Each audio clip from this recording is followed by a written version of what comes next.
May gagawin na naman ako isang Black Shark 2. Ang problem na to ay patay. Sabi na may-ari ay naka-charge, nakalimutan na bunutin. Magdamag siya naka-charge nung pagtingin niya, patay na yung unit. So dito ay susubukan natin kung mapapagana natin itong unit na to. Ang unang gagawin ay baklas yung LCD sa ibabaw dahil ang mga tornilyo nito nasa ilalim ng LCD.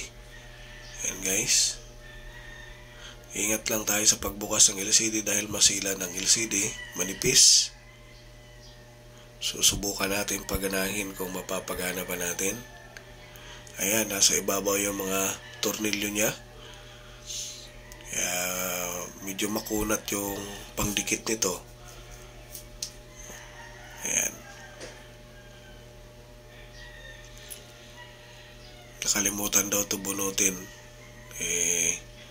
Ang problem, namatay na yung unit. Ayan na mag-power. Tatry natin kung mapapagana ba natin ito. Ayan. Marami-raming tornilyo ito guys.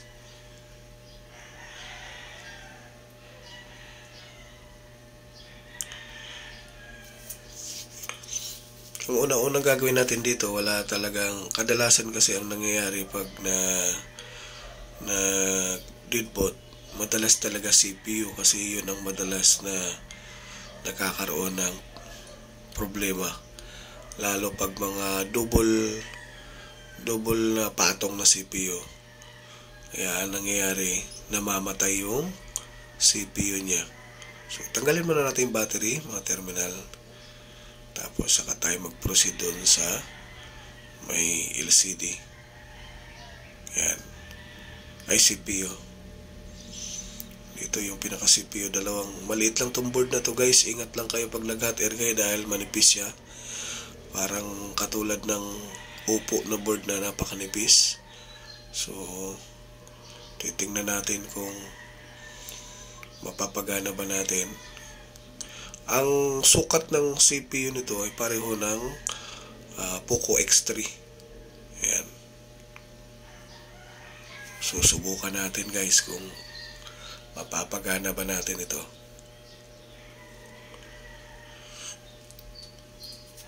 Lagyan natin ng aluminum duct tape para ma-safe yung board.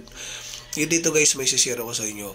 Lahat ng board na pag nagbunot kayo ng IC, huwag nyo kalimutan lagyan ng duct tape, aluminum duct tape. Kasi bakit aluminum duct tape gamit ko? Makapal kasi ito guys, hindi ito basta-basta tumatalab yung init sa kanya, sa hindi tumatagos yung init. Kaya ang ginagawa ko, yung aluminum duct tape para sigurado. Tsaka ang singaw ng hot air ang pinakamalakas na init. Kaya pag yung iba, minsan pag reheat ng CPU o kaya reheat ng piyesa ng ibang IC, pag walang takip na panlagay, ang nangyayari, yung motherboard lumulubo, umaangat, nasisira. So yun ang pinakamalaking advantage dito guys pag meron tayong mga pansalo doon sa mga init na para hindi tumama doon sa board. Kumbaga yung ginawa natin dito, yung pinakamainit lang na lumalabas, tumatama lang sa mismong CPU, hindi sa ibang parte ng board. Kaya yung iba, pag nag-reheat na walang takip, ang nangyayari, namamatay yung unit.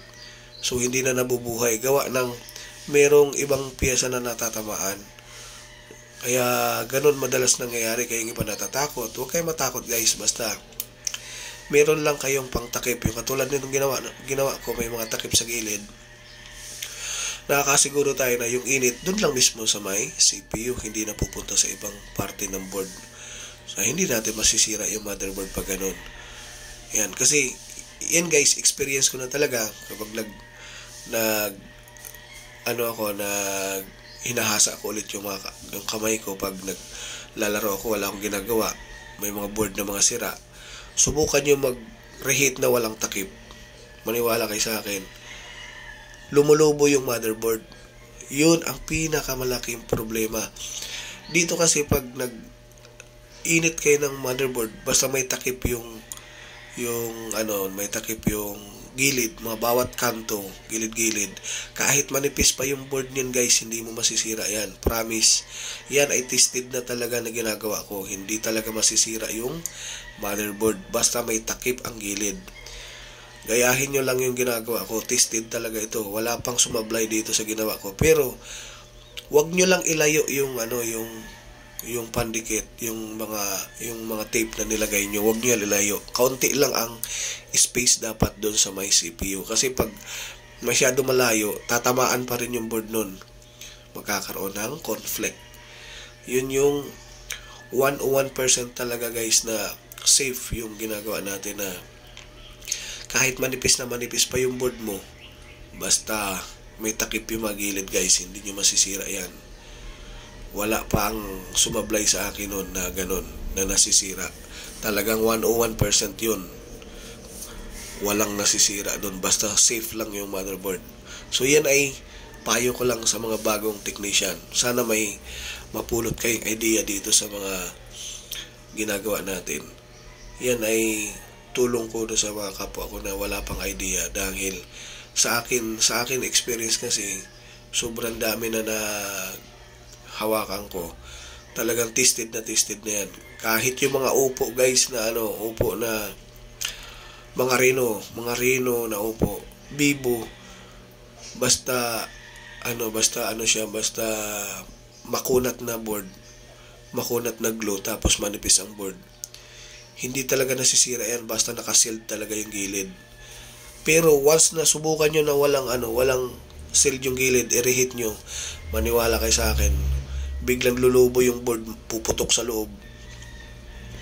Yan ay subok na natin. Talagang gusto ko lang talaga i-share sa inyo para hindi kayo makasira sa mga kapwa ko technician.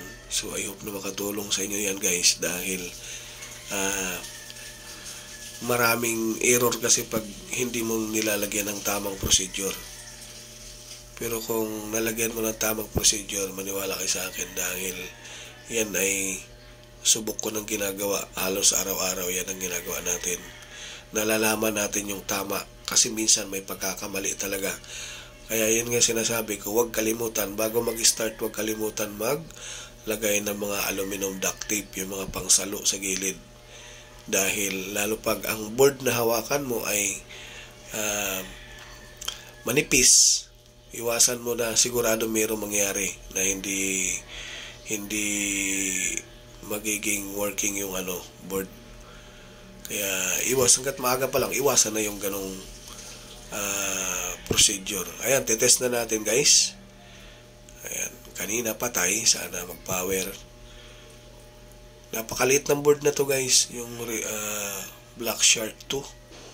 Ayan lang, board nito napakaliit pero napakamahal na cellphone. Tingnan natin kung mapapagana ba natin to. Ito, nakalimutan i-charge.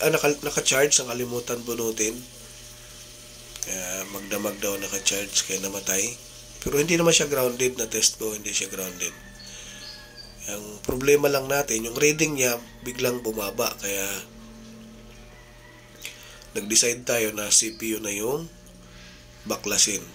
Dahil madalas ito kasi nasisira yung CPU niya pag mga dalawang patong na CPU, madalas yan bumibigay talaga guys. Pag uminit ng husto, doon nagdi-disconnect na yung mga paa, mawawala yung power.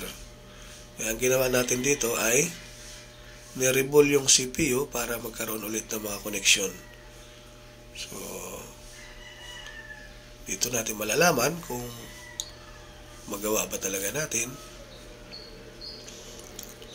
I hope na gumana para matuwa naman yung may-ari. Ayan.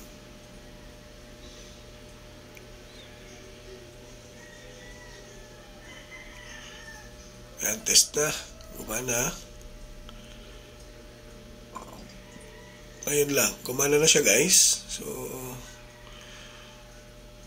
ito lang, matagal pa naman to mag-loading tong cellphone na to. Ay, naglo-loading na.